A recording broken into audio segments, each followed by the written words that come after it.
everybody. Yo. What? Yeah. I want to talk about a bunch of things. I do want to talk about mealworms, though, even though we're a week behind on that. I got a all right. I got a very weird thingsy kind of thing here too that Yeah. we can go to. Cool. Where did that wheel? Oh, here it is. Oh, what?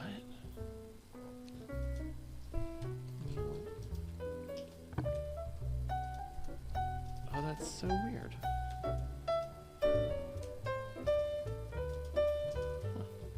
I'll add that later.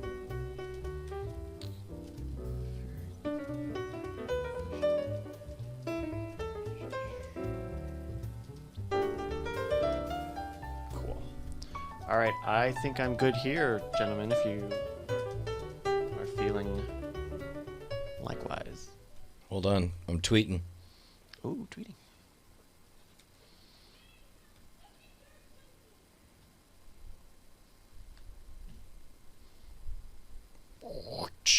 Done.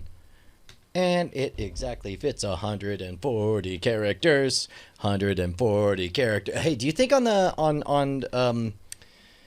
from BB Live Show to now, Justin, do you think we've invented 140 characters? I don't think we have.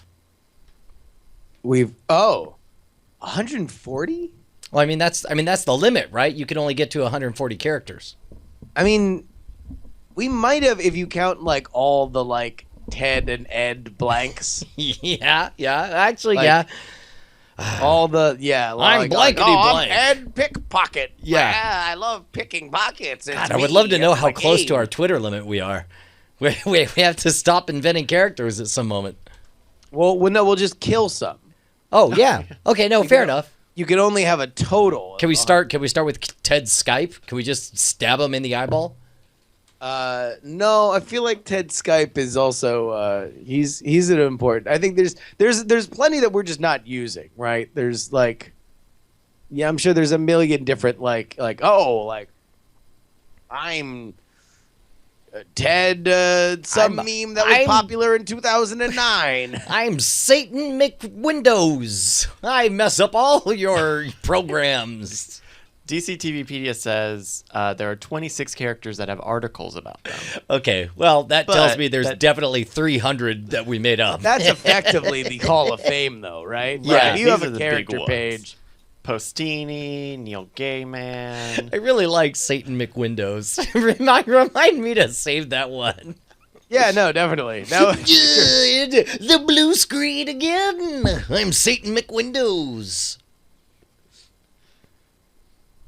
All right, so let's check the audios before we get going. Yo, this is Brian Brushwood, and I'm talking real loud, and that's why I am redlining. Woo! What? You're telling me that that thing that you said was not the thing that I wanted you to say? Unless you're going to be screaming that the entire show. I don't know. I mean, I'll probably be right around here for most of the time, but then occasionally I'm going to get loud, right? Well, occasionally it's going to be fine because you know Yeah. then we have compression algorithms and we Yeah, have okay. technology. There's science on my side. Whatever. Justin?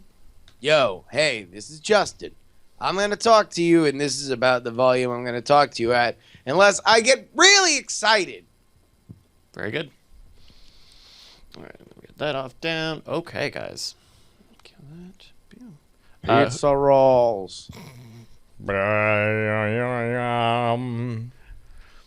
Who wants to start off the show? I feel like it's really Justin's place of honor because I was the third to join Weird Things. I still regard myself as the invited guest to. 4 years? Yeah, no, that's a fact. That's You're a the fact. Greg Turkington of Weird Things. Yeah, You've no, probably done more shows without me I'm than I have done without you. I'm the Jim Norton of the show, where it's like I have to wait until one of the two founders leaves before my name gets on there. Sure. All right, you ready? Yeah, I'll count you in. All right. 5, 4, 3, 2. Hello and welcome to Weird Things. My name is Justin Robert Young. Andrew Main is on assignment this week, but joining me, as always, referred to in the paranormal and scientific communities as the Jim Norton of this show, Brian Brushwood. Oh, thank goodness. It's such a pleasure to be a guest yet again on the Weird Things podcast, Justin. Thank you so much. And filling in, because this has to be a 3-man weave or else it's just Night Attack, is Bryce Neshcom Castillo. Welcome back to the program, Bryce. Hey guys, I'm glad to be the donut of Weird Things. Wait, what's the donut? Is donut a Well, character? I sit in the trunk, and you pull me out when you need me. Okay. And I can't be on for very long. Otherwise, it breaks your It's entire putting car. you at serious physical risk because your constitution is only so much. Right. All right. Can we talk about something that I meant to talk about in a previous episode, but we never got to? It was some of the most like gut punching news I had read, and it was one of those things that it's like, on the one hand, like, you know, sure, of course, advances in surprising areas, but it's fascinating to me because I wonder, and I don't want to get us too political here, but there are different political bents to have if you're more environmental or less environmental and so on. And I want to know, I want to see this through as many different lenses as possible. But last week there was an article that came out announcing that mealworms, specifically the bacteria that live inside mealworms, these are the same dried mealworms that my mom uses to feed her chickens. By the way, pro tip, my mom has chickens, a couple of hens running around the yard she throws dried mealworms to. Mealworms can eat polystyrene foam. They can eat styrofoam, and they poop out perfectly good soil, and that's thanks to the bacteria in their guts. And as I understand it, that science, of course, the first thing they do is say, well, how do we eliminate the jobs of these mealworms and just get our hands on that powerful gut bacteria, and then we could use it to clean up, like, I don't know, the giant Texas-sized island of plastic waste out there. Maybe we could get it to eat hard ABS plastic in landfills and all this stuff.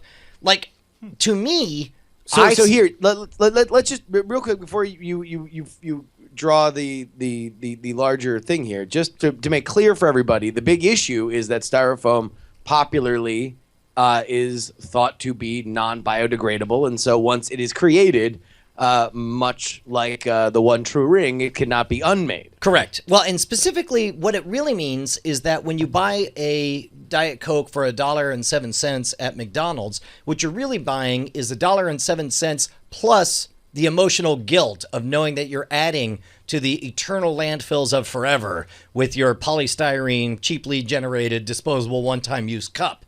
However, all of a sudden, the entire economy of guilt has been thrown asunder, Justin. Well, theoretically, right? So these items, I feel like, you know, especially the ones that sort of become viral, very often in our newsworthy currents, kind of find the propulsion based on sort of like these ideas. The impossible is now possible. Thanks, science. And I'm curious to see more of how this is done. But it would not shock me if in 2 weeks it's like, we got it wrong. Well, Sorry. exactly. So there are two sides of the coin. On the one side of the coin is like, oh, that's science, always solving the impossible. And then the other story is, damn you, science, it's been 20 whole minutes. Why haven't you solved this? You're good for nothing. You're full of lies, science. Especially because we extrapolate stuff from this. Like if you took, mealworms eat styrofoam, you would think, okay, great, just throw them there and they'll do it. But like it's pretty inefficient for mealworms to eat styrofoam Sure. and create soil. Well, but that's the idea, is that now it's like, okay, well, if this is occurring in natural phenomenon, let's isolate exactly why this happens, and then mass produce it, and have gigantic flamethrowers of whatever acid these mealworms are producing inside their tiny little bellies. Well, and that's actually not too far off, because I would imagine if they're able to isolate the bacteria in the guts of these mealworms, I would imagine they would be able to mass produce it in farms. They'd throw it in a backpack. You'd get a dude who would spray some purple goo all over a mountain of styrofoam and know that it would totally dissolve and that you could grow plants out of it.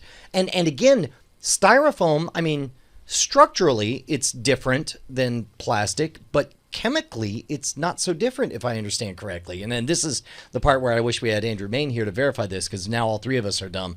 But as I understand let's go ahead, and this is from Fusion.net, which wrote about this. New findings from Stanford researchers in collaboration with researchers in China found that mealworms can subsist on a diet of styrofoam and other forms of polystyrene. This is great news for mealworms, yada, yada, yada. Published in the Environmental Science and Technology magazine, the experiment involved 100 mealworms eating a pill-sized portion of styrofoam every day. The researchers found that the worms converted half the styrofoam into carbon dioxide, same as they would any food source, and the rest was excreted within a day as, quote, biodegraded fragments that looked similar to tiny rabbit droppings. So does this mean, what's funny is, I don't know how polystyrene foam is recycled, but now you have a choice, or let's say hypothetically you have a choice now. Is it more efficient to recycle it, or is it more efficient to throw it to the mealworms? And which makes me think of that moment from Flash Gordon when they send her to the boerworms. Well, I think there's a lot of like realistic problems with that right now, as where mealworms will eat styrofoam, but they will eat any other food before it. And I don't know if mealworms can actually survive on styrofoam alone. That's what the article I read said. It said they can survive only on styrofoam and be perfectly happy. In which case, you just throw it in a giant pit of Chick-fil-A foodstuffs, in which case they eat up until it's Sunday, and then they take a break, just like the actual Chick-fil-A. But yeah, I mean, I guess, so is it heresy to say, hey, stop worrying about styrofoam because now we've solved it with mealworms? Does styrofoam just kind of get thrown into yet another of the color-coded bins that I have to sort my trash in at every Rubio's fish taco place? I mean, because now we can just put this in the mealworm pit. It seems like it seems like short term that's going to be the case, but it seems like long term, especially once you isolate the actual, again, it's not the mealworms doing the important work, it's the bacteria inside their guts, and as long as we isolate that, it seems like we should be able to just spray it on like a flamethrower, like you were saying, and just melt everything down. Well, I wonder, but I guess. So, but the larger implication is that, and where you were going initially, is that styrofoam is this kind of like man's original sin thing, right? That it's like we have found this cheap, amazing way a lightweight way to get on with our lives in a mass production manner, and yet the terrible price we have wrought on ourselves is environmental ruin. Well, and now, does that get taken off the blacklist? Is there another in 20, 30 years? Does styrofoam have any different thoughts about it than, let's say, aluminum or something else that is harder to recycle but certainly possible? Yeah, I don't know. It's one of those things where it's like there seems to be this weird like desire for us to have guilt about our own existence and our own success as a species. We have to figure out something to feel really bad about. And I would say even if it becomes demonstrably cheap, easy, and reliable to dispose of polystyrene through mealworms, and in fact, becomes all of a sudden like used polystyrene becomes a commodity among farmers. They're like, I need to throw it on my compost pit. I got all these mealworms. They're about to, if I don't throw them more polystyrene, they're going to go dormant this season. And then they're going to hold up my wife for $50. Exactly. I still feel like there's going to be some kind of stigma because there's so many other things. But how would that be any different than plastics or aluminum, which both have a necessity for special plants for us to process them? You can't deal with them just like regular trash, which you can theoretically put in a landfill and will slowly go away. That's essentially, it would be no different. It would just be a different plant, or they would work in that process into something else. I guess what I'm saying is I think environmental guilt is inherent to human life and sentient. I feel like it doesn't matter how far we move the goalposts, how close to perfect, perfect sustainability, whatever that means, that we achieve, I feel like we'll always feel really, really guilty about the increasingly small gap. And I mean, this is. But I guess my question for you then is it more likely that we continue to feel guilt about styrofoam, even though let's presume that this is a major breakthrough and it changes the way that we deal with it, or do we find another thing to be really guilty about, and styrofoam just becomes another element of another recyclable in the way that we have other hard to process recyclables? I mean, I think that's what's going to happen is we will find something else to try to improve upon. I mean, this once this process gets optimized, that's not the end of, understanding our impact on the environment and on nature and the things we consume and produce. Well, and keep in mind also, because we have a ways to go on battery reliability. That's the new thing. As batteries, we think batteries play a part in our lives now. In 50 years, batteries are going to continue to be more and more of a way that we move stuff. And I think that, forget styrofoam guilt. Batteries are looking at gasoline level guilt in the next the next 50 years. They're ready for the big time. Here's the flip side that I would offer is that there's already a number of completely disproven, absolutely 100% incorrect myths that they can even trace down to the exact article or the exact reason that we believe them, and yet they still persist. Not the least of which is, we're coming up on 50, 60 years of believing that lemmings commit suicide in bulk, when it turns out that Walt Disney Corporation is an evil corporation that just ran them off a cliff in order to get a particular shot. We were still dealing with the idea that we're experiencing a cancer epidemic, when by all measures cancers are going down, and when they do go up, it's usually because people are finally living longer because they don't have heart disease or liver disease or so on. And all of this leads me to believe that once something gets stuck in, people are still cutting up their six-pack plastic ring holders because they saw a picture once of a goose that had its head stuck in one. It's Are you not supposed to? Is that not a thing anymore? It never was a thing. It never ever was a thing, and it's a complete waste of time, and it does absolutely nothing. And so, I mean, which only goes to prove my point is, we love sticking with these environmental archetypal myths. So I think we're going to continue to feel really, really guilty about polystyrene, even as it gets totally fixed, and that there are much more important things. I mean, look at the anti-vax thing, right? You got people who are not vaccinating their children because they feel slightly oogie about a completely fabricated study from 20 years ago. Well, I think with styrofoam, there's still not it. Even if this process is perfected, it's still not a perfect product. This process creates CO2, which in large scales could be harmful to the environment, as well as just the manufacturing of styrofoam could include any number of environmental issues compared to using a more holistic material, whatever that would be. Yeah, sure.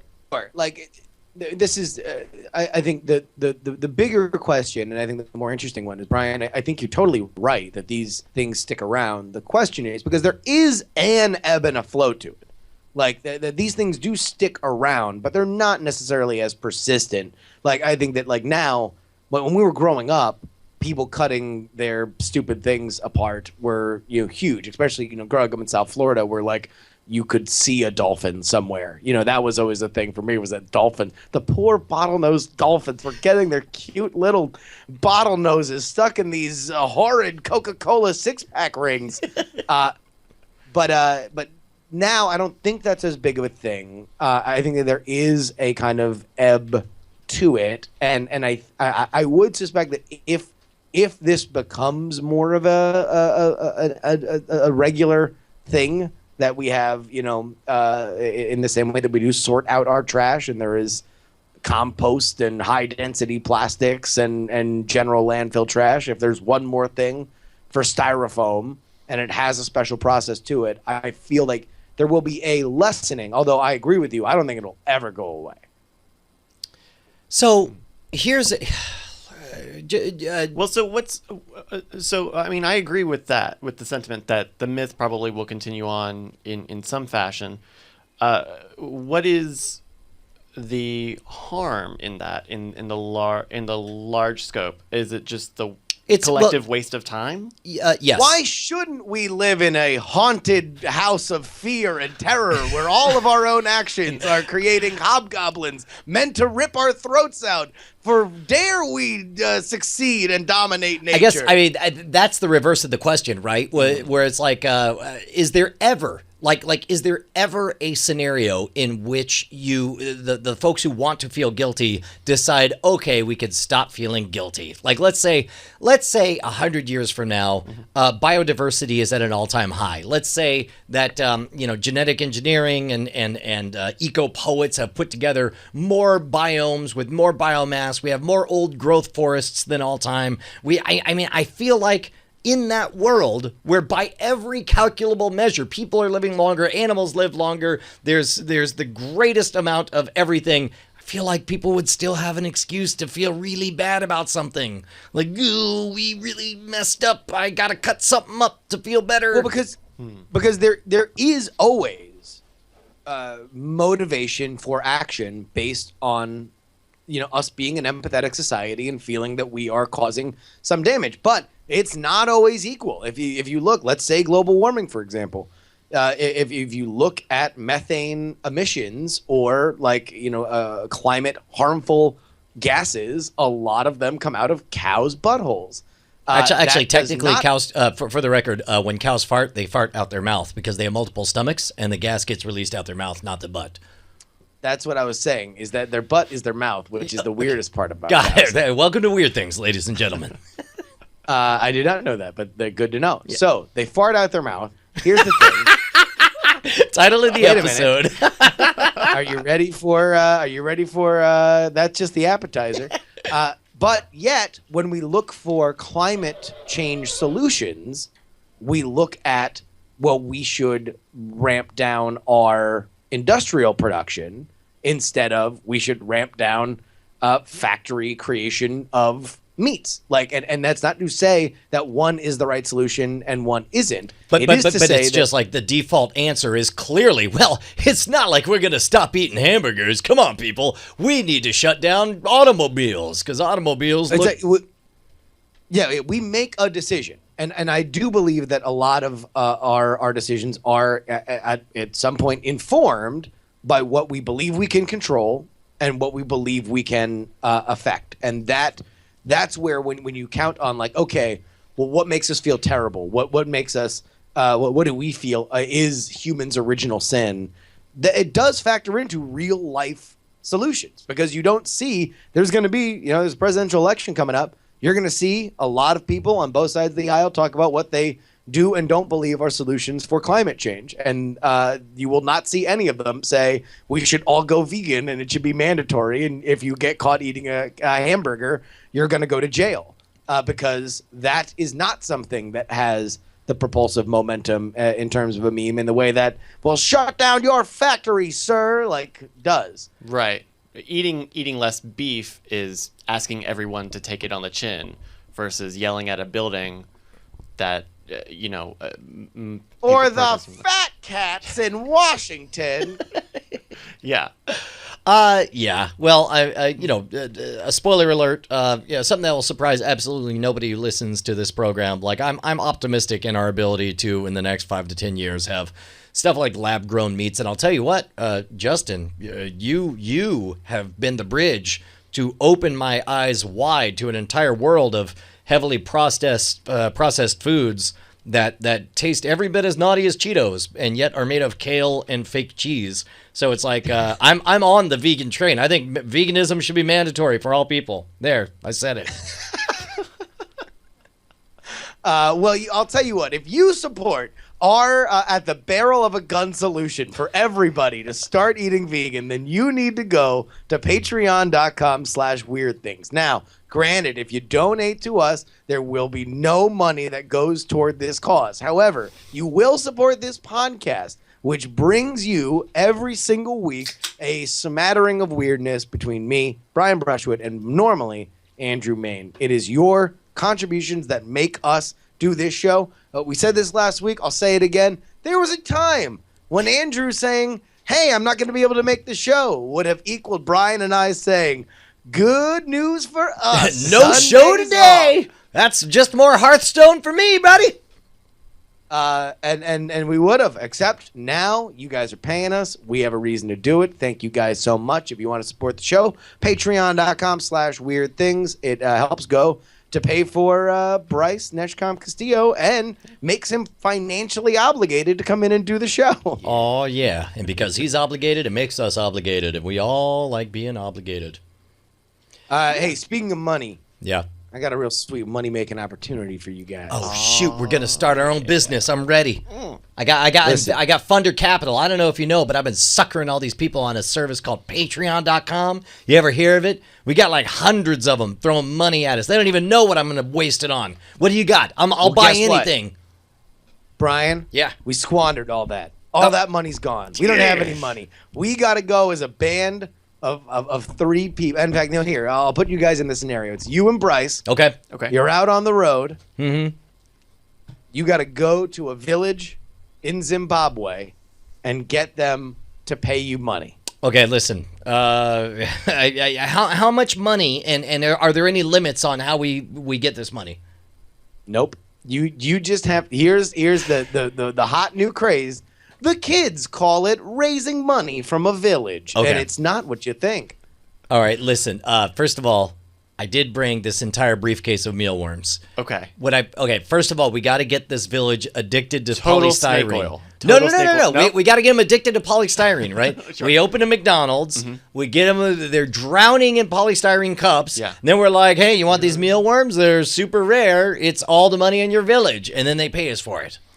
Okay. No. That's a long con. Polystyrene's banned in this village, Brian. Okay. Um, all right, Bryce, what do you got? They're very it's not their jam. They prefer a more eco-friendly meal, and so they have no need. Bryce, what do you got? Okay. So here's what we do. We start selling body parts. Not where I thought we were headed, but I'm interested. Yeah. There's no bad ideas in brainstorming. Human body parts?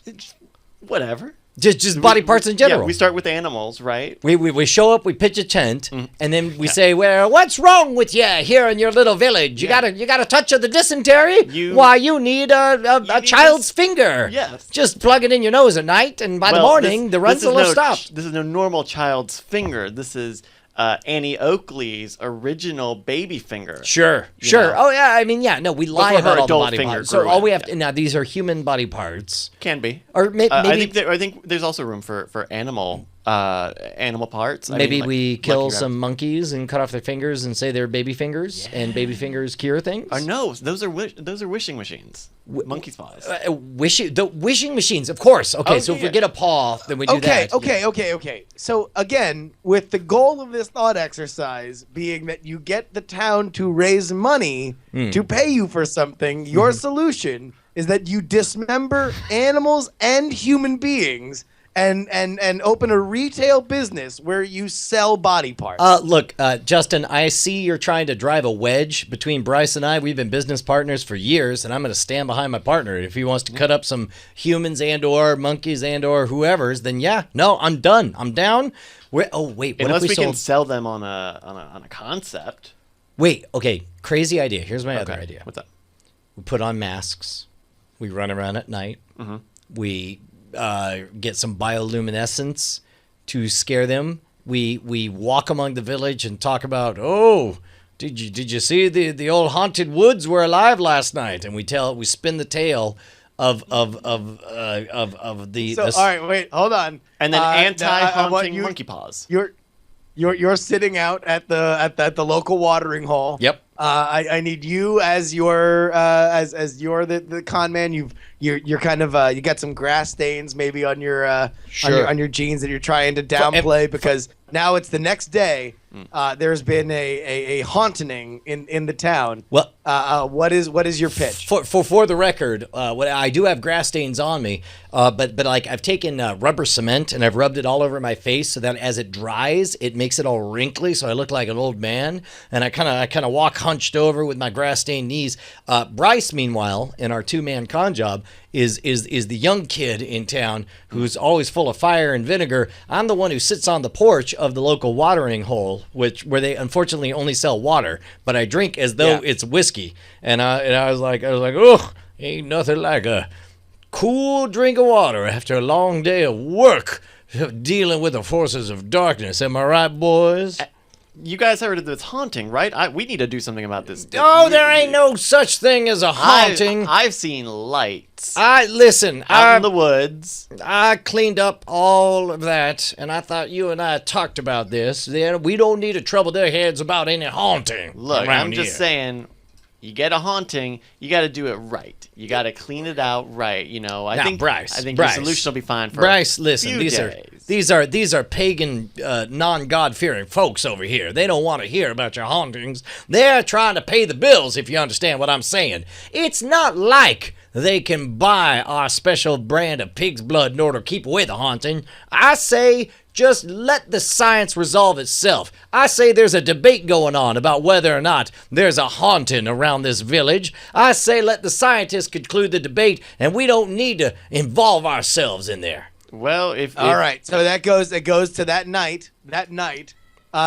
You guys are out trying to perpetuate your con. How do you sell that this is a worsening crisis? Like, what do you do to the town? Well, first of all, what we do is we say that there need to be victims, I think. No. Not too soon? Day two, too soon for What victims? the hell, Bryce? Your two ideas are selling human body parts and injuring people, so there are victims.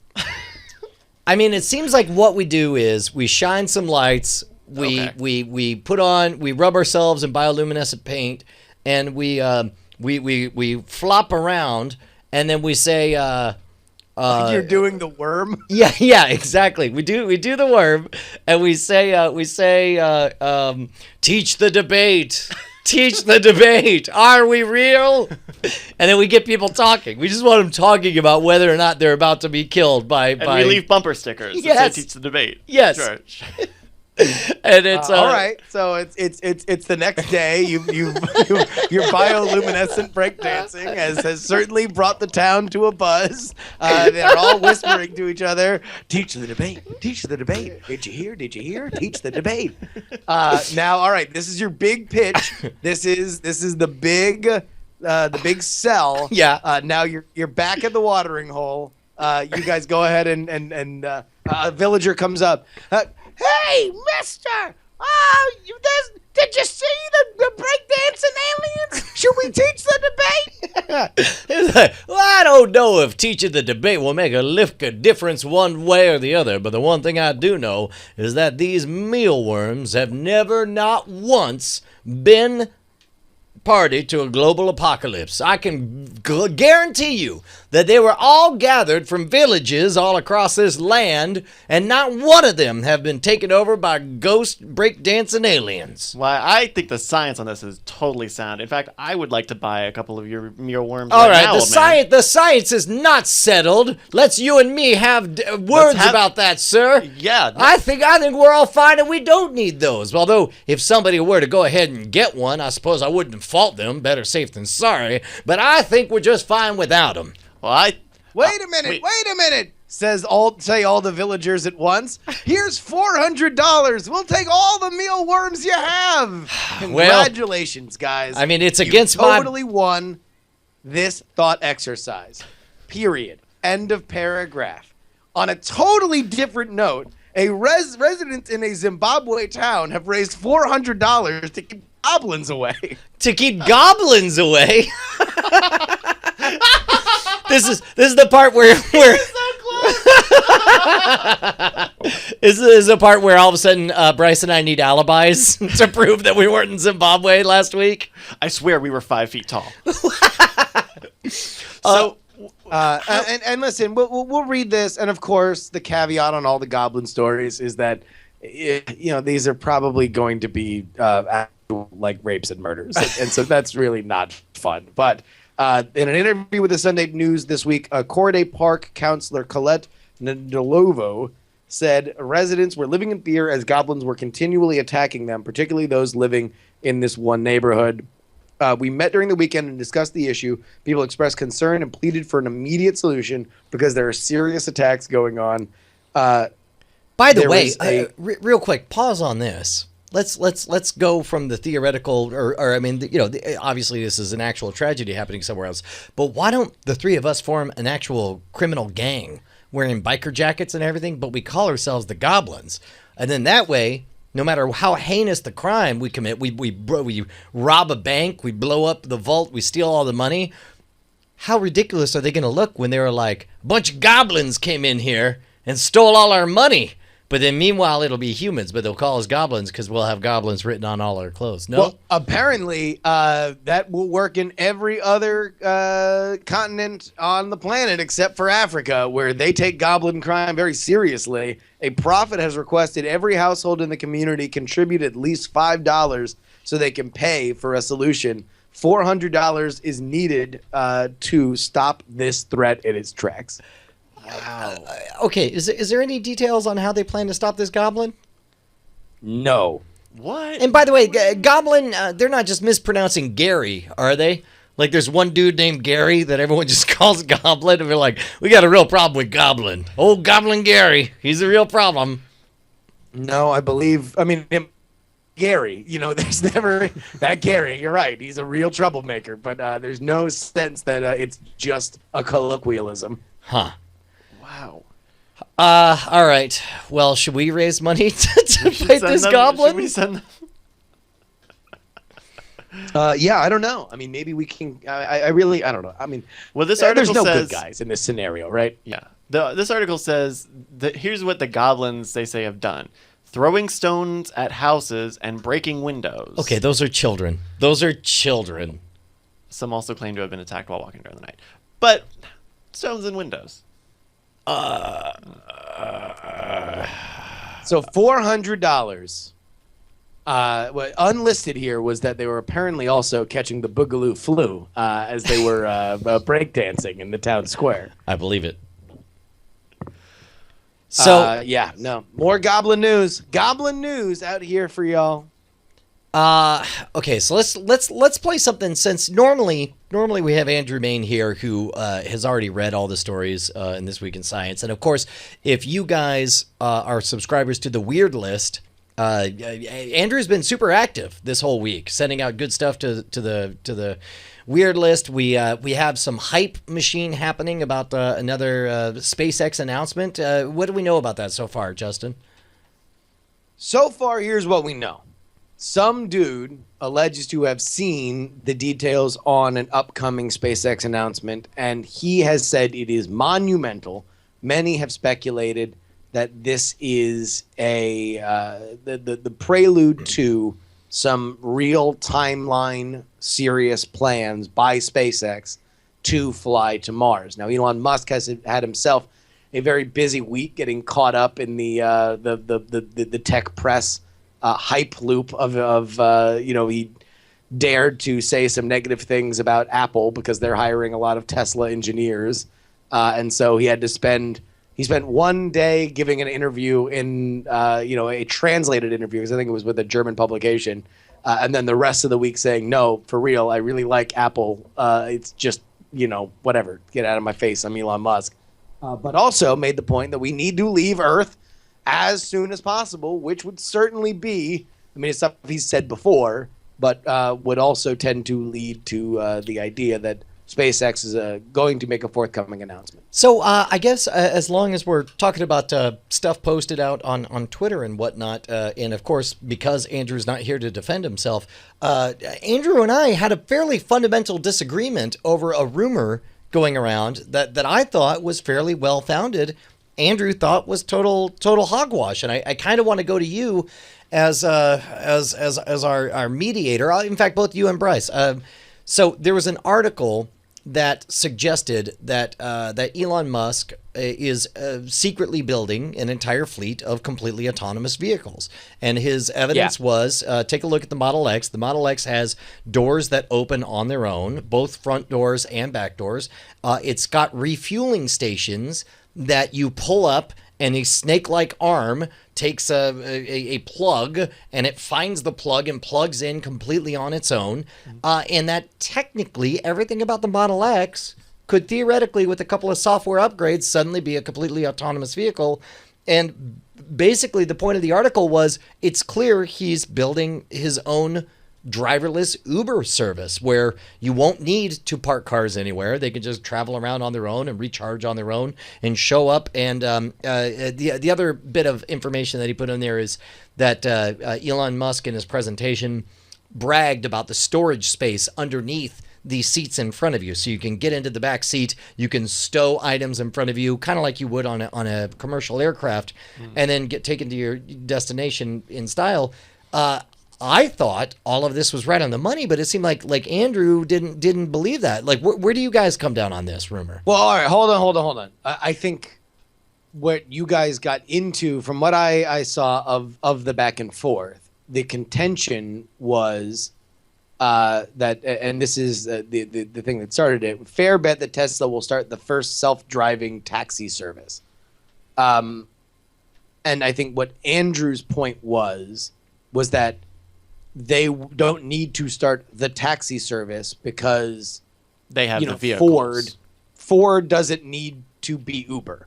Ford sells Ford cars to people that then drive it for Uber, and that Tesla will not run the taxi service, although many self-driving taxi services that pop up might run on Tesla, and Tesla will build the backbone for it and supply the fleet for it. Yeah, that seems reasonable. That's what his point was, as I could summarize it, and it makes sense based on other conversations I've had with him. Yeah, that actually makes a lot more sense. So it sounds like we're all in agreement, and I want to open it up to you and Bryce, Justin. I mean, you feel like it's fairly clear that all of Tesla is being designed to be part of an autonomous fleet in the future, right?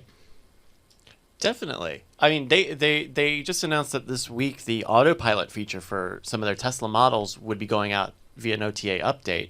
So some people will wake up on Thursday and their car will be able to do some of the driving for them. I think it's highway. I think it's just highway driving, but I mean, you know, dude, that's all that matters, man. enough, If I can get to Dallas and play Hearthstone the whole way, I'm done. I'm in. I'll buy it. I think that will probably still be unsafe. Like even in the Tesla model, I think playing Hearthstone while you're driving probably still unsafe. However, what are you supposed to do while the car's driving for you on the highway? Just stare intently, judgmentally at the car? Now, in the tomorrow, let's say you run out and buy a Model X, or a Model X gets delivered to you. I don't think you'd be able to do it today. However, yes, in the future, that is the bright, beautiful, shining dream that we can all hope to one day live in. It makes sense for Tesla to do it.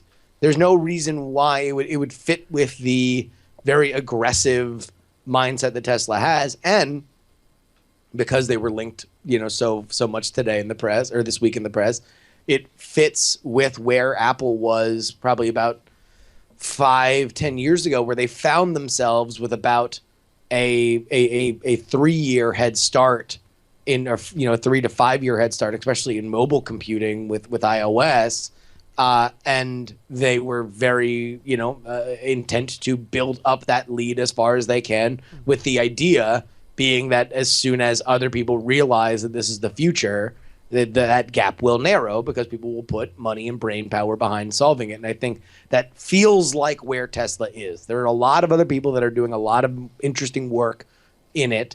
And funny enough, in that scenario, Tesla is Apple with iOS and the iPhone, and Apple itself is almost playing the role of Google and Android. And that, not to say that they're far different in their philosophies, but they are similar in that Google realized, oh my God, mobile is the future, when they saw a year into the iPhone being a thing, and said, yep, everything that we have going, scrap it. Here's where we go.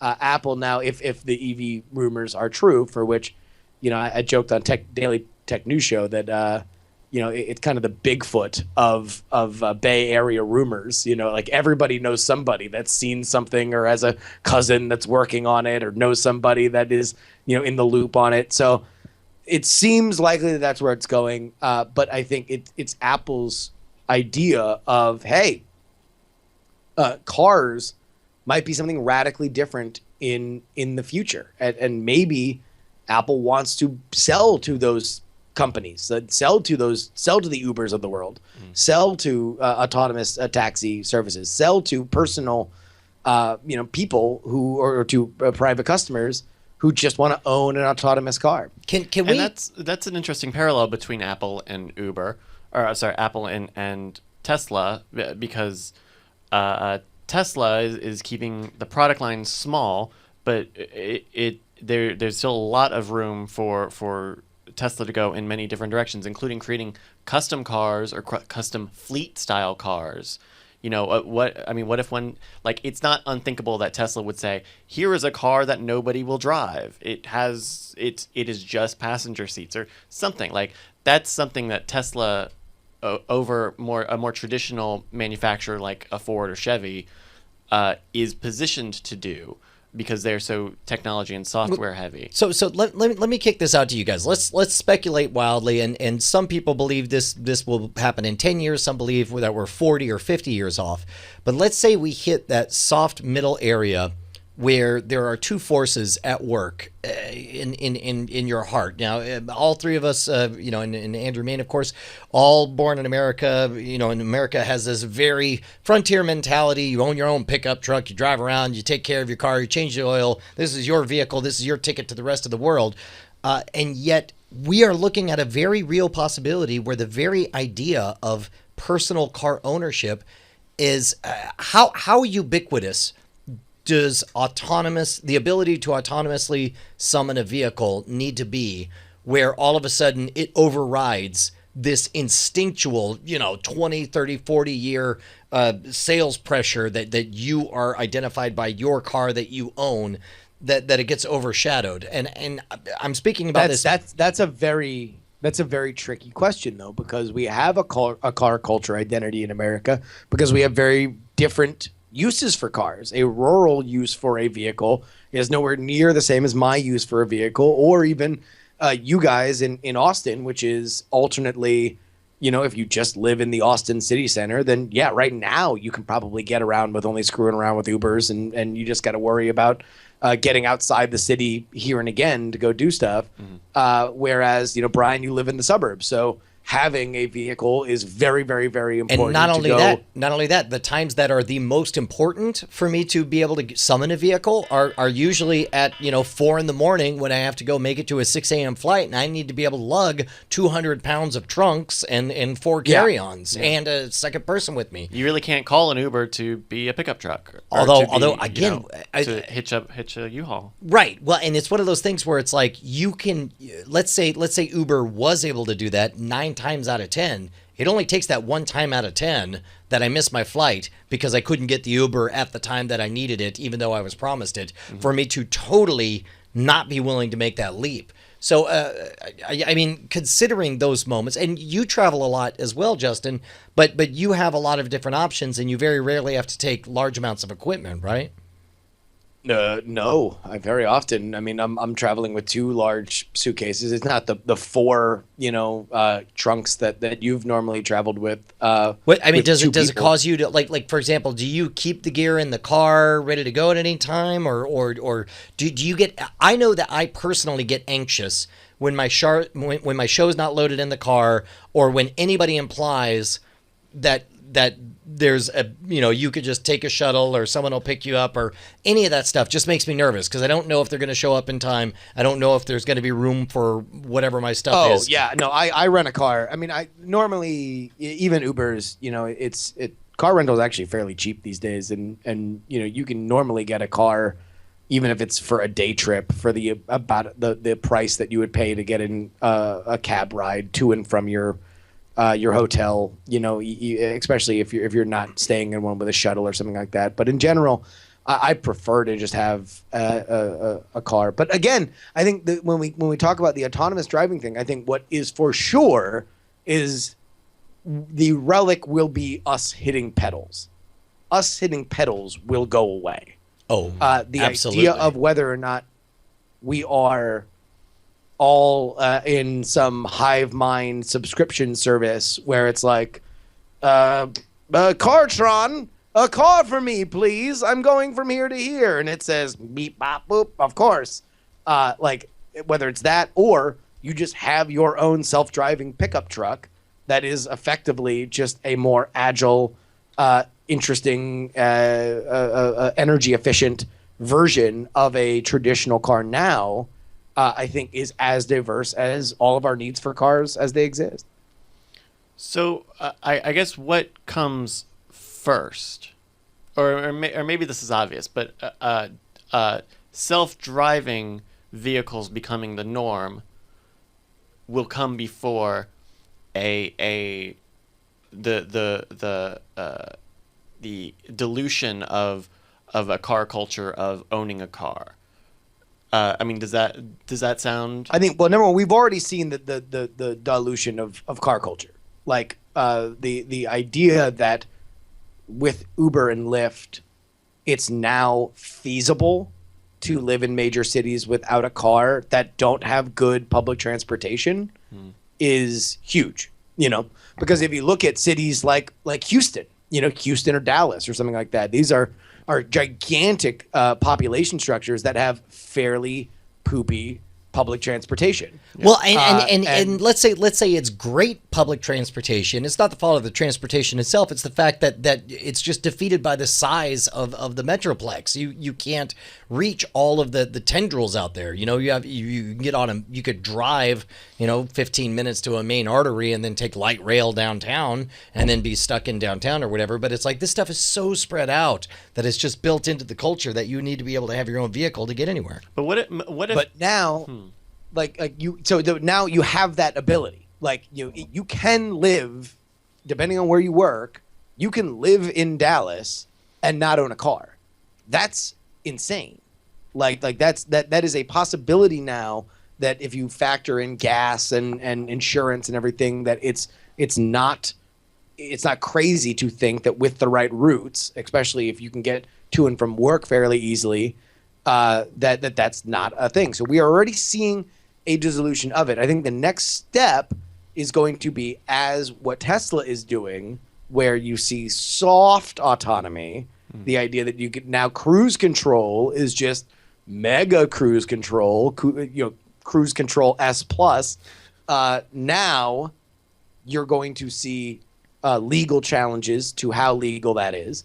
You're going to see Austin man arrested for playing Hearthstone on the highway to Dallas. Hey, by the way, dude, what else am I supposed to do while my car is driving for me? Says area man, father of three. And now that those arguments will be played out legally, and that's where you start to see gigantic shifts. And this is a perfect segue, because this week, 4 days ago, Mashable.com has an article titled "Volvo Accepts Full Liability for its Cars in Autonomous Mode."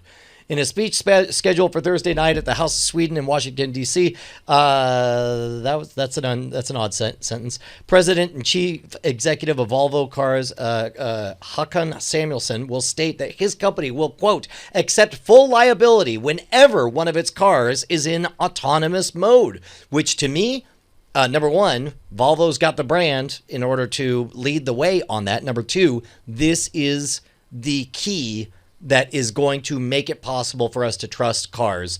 Like once somebody puts their money where their mouth is and says, we accept responsibility for how these cars perform, which they will and they should, because, again, we're looking at 30,000 people a year die in the United States from car accidents. That is 15 9/11s every single year. That's more than a 9/11 every month that we just, shrug our shoulders and be like, oh, okay. It's like, tell me, if you're a company, that's a safe bet. Once you get robots in control, let's say it goes down to 500, and yes, those 500 are each tragedies and they're each horrific, and you don't like paying out $1 million to $2 million per claim every year. Meanwhile, you're saving 15 9/11s every year. I mean, listen, it's a great point, and if there's one thing we've learned over the last month is that when a European car company makes a promise, you can trust it. No, I think that I mean, I don't know. It seems to me like this is a very big step in the right direction, because it's one thing for us to all see. Look at this. Somebody's playing Hearthstone right now on this No, animated. they're looking at business papers, everything. It's like, oh look, they're looking at business Hearthstone. She's watching business Netflix right now. She's so stressed though. Looking at No. she seems like she's way tense. She's just about it, really though. excited about this episode of Breaking Bad. She's finally caught up, and Heisenberg has really accepted his entire position.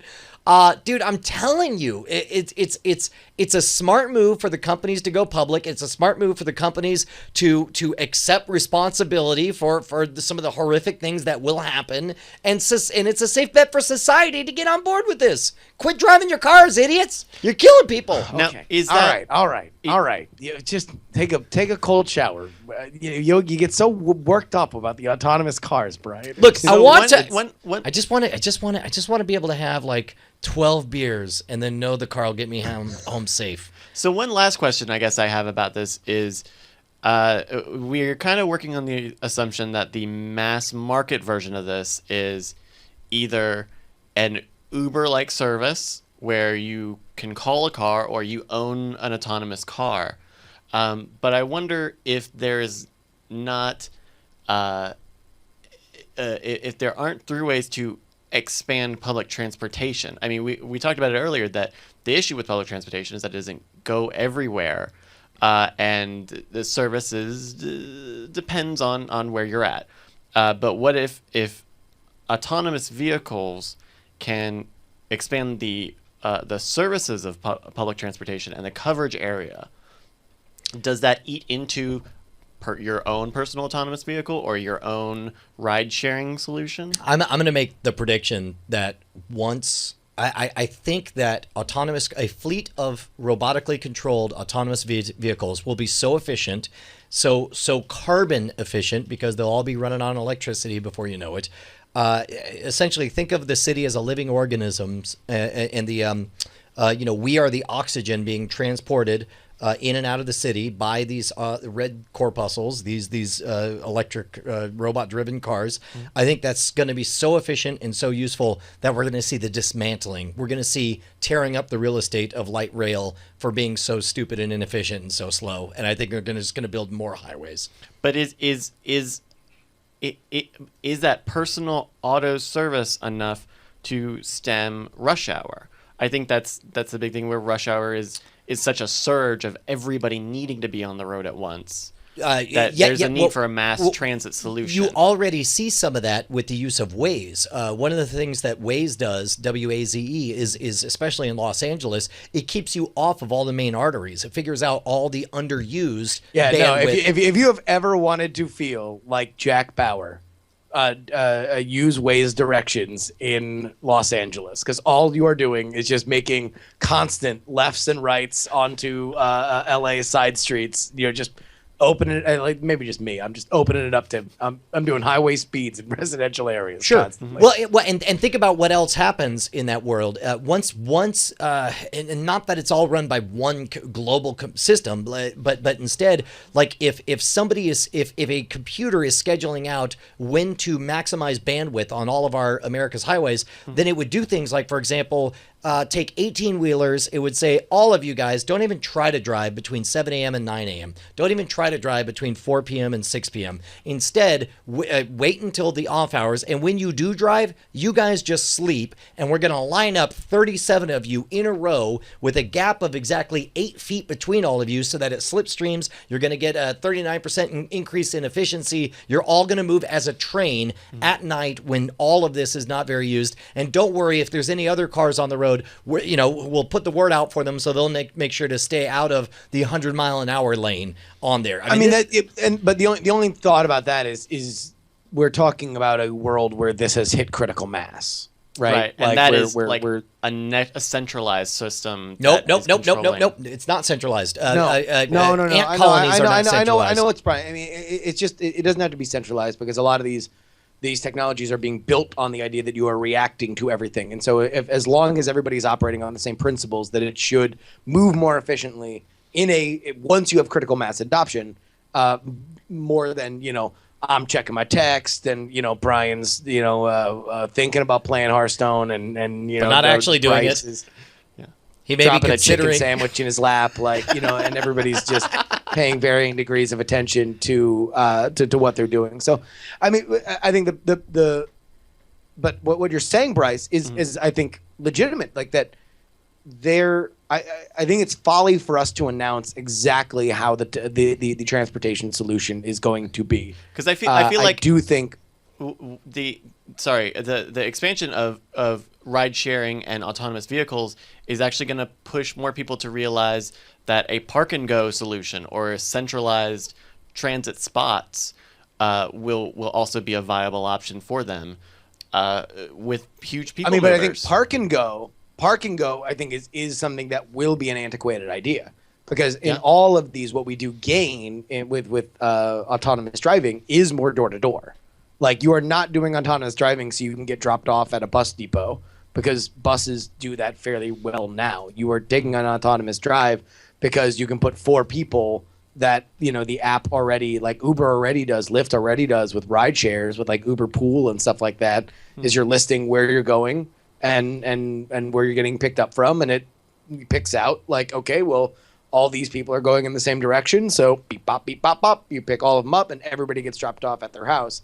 I think that is an advantage of an autonomous driver solution, even before we're able to just sort of deal with everybody on the planet having an autonomous car and creating massive, amazing slipstreams. I mean, the biggest things, look where our biggest amounts of waste are. We waste having so much hardware sitting in parking lots and garages at any given time, right? And that's all stuff. That's 30% of the real estate of any downtown is wasted on cars sitting there doing nothing. All of that goes away. All of a sudden, you're able to build more structures, and your car is working for you and earning you money back. Let's say you own the car, you lease it out to Tesla's service, and it runs around as an Uber, and maybe at the end of the day you got a scratch or two, but meanwhile you made an extra $70 for doing nothing but having owned this Although vehicle. imagine the awkward phase we're going to go through, where that's the one thing about the tragedy of the commons. When something is not yours, you have a tendency to do vile, terrible things in those vehicles in a way that you would not do it to your own, and hopefully technology catches up to the point where it realizes through acidity and temperature gauges that somebody booted in the back of this cab before it picks you up for your 4 a.m. Sure. Flight out of AUS. Invest in Scotch Card, people. Exactly. Tom Nagasa suggests that stank detection comes standard on all autonomous vehicles. Hey man, do you guys want to shift over and talk about picks for a little bit? Sure. Yeah. You want to go first? Yeah, I'll go first. I got something I'm really excited about. It's really a pick that I've had before, but it's in a brand new format. If you head on over to audible.com for a limited time, you could get a complete audio production of a graphic novel. Now that sounds a little bit weird, and an audio production of a graphic novel sounds dumb. That sounds as dumb as trying to make some kind of audio production of a movie, which is exactly what the Star Wars radio drama was. And this is just a different flavor of the same thing. I'm talking about Lock and Key, L-O-C-K-E and K-E-Y, is one of my favorite graphic novels of all time. And I keep pushing Justin to finish it because I think Justin said he gave up because it felt like it was just going to be this forever, but it actually has a beginning, a middle, and end. And they've apparently it had a bit of a journey as it almost became a movie. It was almost a television show, almost a miniseries, almost these other things. And I guess at some point they were like, screw it, let's make it a really delightful audio play. You've got big names. You got Tatiana, what's her name, from Orphan Black. You got the chick who played Captain Janeway, Red and Orange is the New Black. You've got Haley Joel Osment, does a fantastic job playing the main character, Tyler. I got to tell you, now understand, I am experiencing this having already read the graphic novel, so I enjoy it just like I enjoyed the radio drama for Star Wars. I cannot imagine what it's like to watch or to listen to the Star Wars radio drama having never seen the movie. But maybe you could tell me. Maybe you guys can experience for free the Lock and Key audio story and tell me how good it is when you only hear the story and you don't see the gorgeous visuals. A star-studded cast of big names. That one lady, the other guy, what's her butt? And a bunch of Haley people Joel- from UCB. I should point out that I was talking on Twitter about how excited I was about it. And then, man, Twitter really does remind you that it's a two-way street because somebody hit me up like, oh, are you excited about it? And I was like, yeah, I'm enjoying it so far, I guess. They're like, yeah, we made that. And I was like, oh, hi, guys. Whoa. Yeah. That's awesome. Good thing I said I liked it. Bad form by them. You need to come in with the like, hey, we made it. Thanks for doing it. Just so you're not like, yeah, I know. It's great except for the crappy UCB actors. Am I right? Elbow, elbow, elbow. That's not how it happened. It was, in fact, I said. I know. But that's, I mean, come on. I do want to explain that what I said was like, oh man, I just have this weird compulsion to try to figure out who's who playing who, and their answer was like, yeah, pretty much everyone's in UCB. That's funny.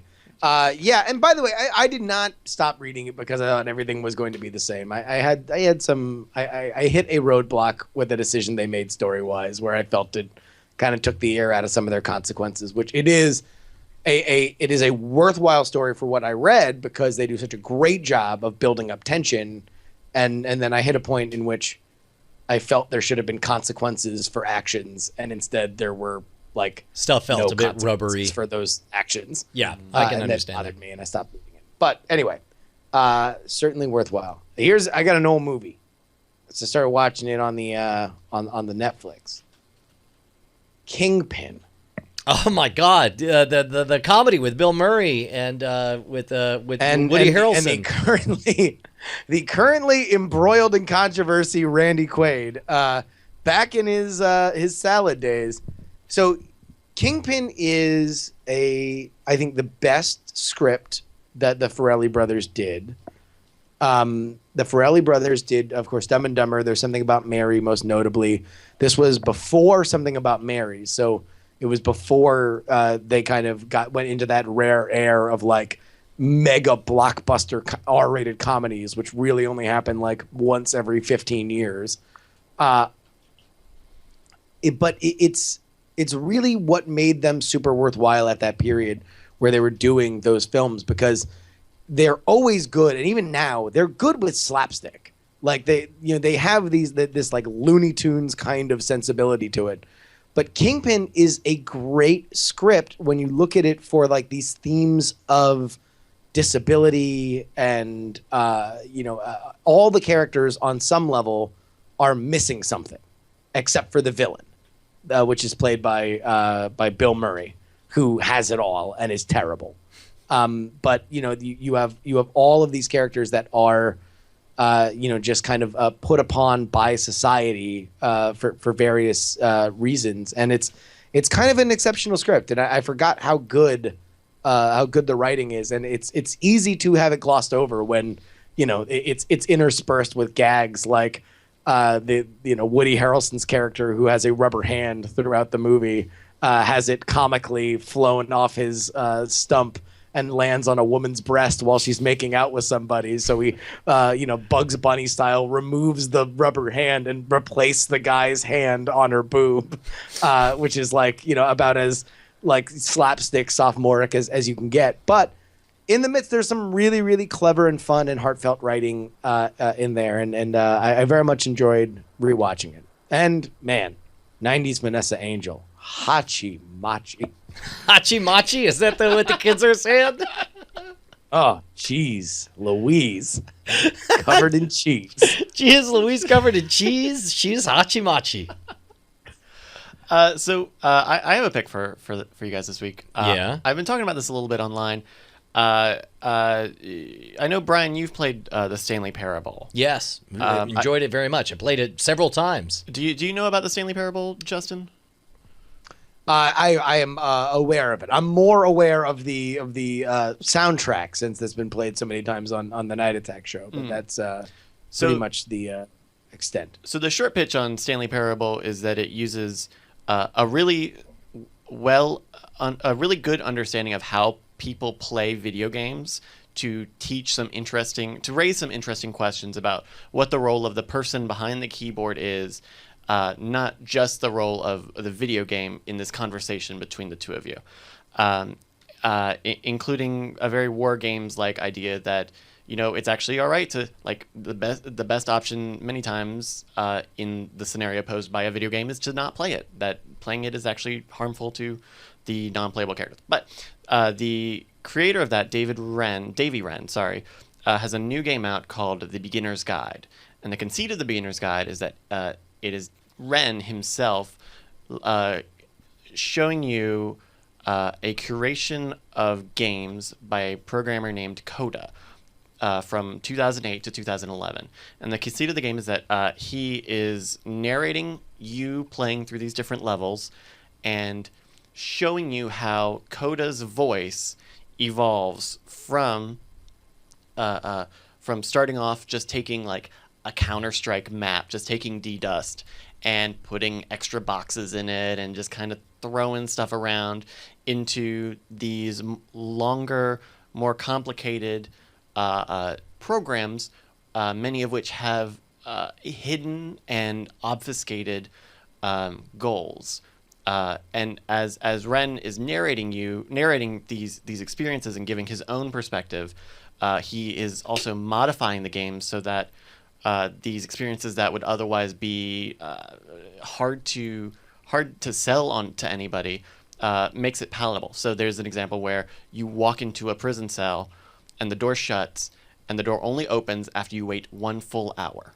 Oh my God. And so nobody would be able to play that, or nobody would sit through that, generally speaking. So I don't want to say too much more about it because it has its own narrative twists, but I would say that if you are listening to this and you want I think I had my gameplay was interrupted when I played it. Okay, it's only about 2 hours long. Is it better to experience all straight through? I would say it's best to take 2 breaks. Okay. There's a game that's called This Game is Connected to the Internet. Yeah. I'd say when that game starts, you take a break and just think about the game. Think about what you think it's going to tell you, what you think you know about Coda and Davy, and then go back and play. And then there's another level where you are sort of on a snowy mountain top and there's a home. You spend some time in the home. At the end of that level, you stop, do the same thing, just take enough time to have an idea of what you think the game is, because once you get to the end of the story, your thoughts your thoughts will inform your own take on it. Okay, all right. That's as much as I want to say about it. I want to go in as blind as I can. Maybe I'll actually start that tonight as soon as we finish with Weird Things, because I've been promising people that I'd do that. And it really is. It's only 2 hours long. I think it's $10 on Steam, and you can play it on Windows, Mac, and via Steam Play, which I think is. All right, I'll play it. Okay, so that's that. Wow, man, it's already been an hour and 20. That was fast. Yeah. Yeah, dude. Yeah, what do you need an Andrew Main for when you got Outside all these hot takes? Outside of like fact checking and knowing things, important analysis and like sensibility. Sure, forget that guy. I know. No, what everybody doesn't see is that right next to me I have a bale of hay with a SpaceX hat on it that we are pretending is Andrew Main, and he has knowingly watched over this podcast in spirit. Amazing. All right. Well, that's it, folks. Until next time, I'm Justin. That's Brian. That's Bryce. It's been weird. Nailed it. Good show, guys. Do we want to do an after things without Andrew, or do we want to skip it? I think we'll save the after things for when Andrew. Yeah, I'm down with that. I gotta take care of some business. I think I'm gonna download and play Beginner's Guide right away. I think I'm gonna do it right now. Like right now? Yeah. Okay. Yeah. Hey, we'll take the stream down for a minute while we get that set up. Yeah. We'll be back in minutes, and I'll play the Beginner's Guide. Very good show, you guys. Peace out. Bye.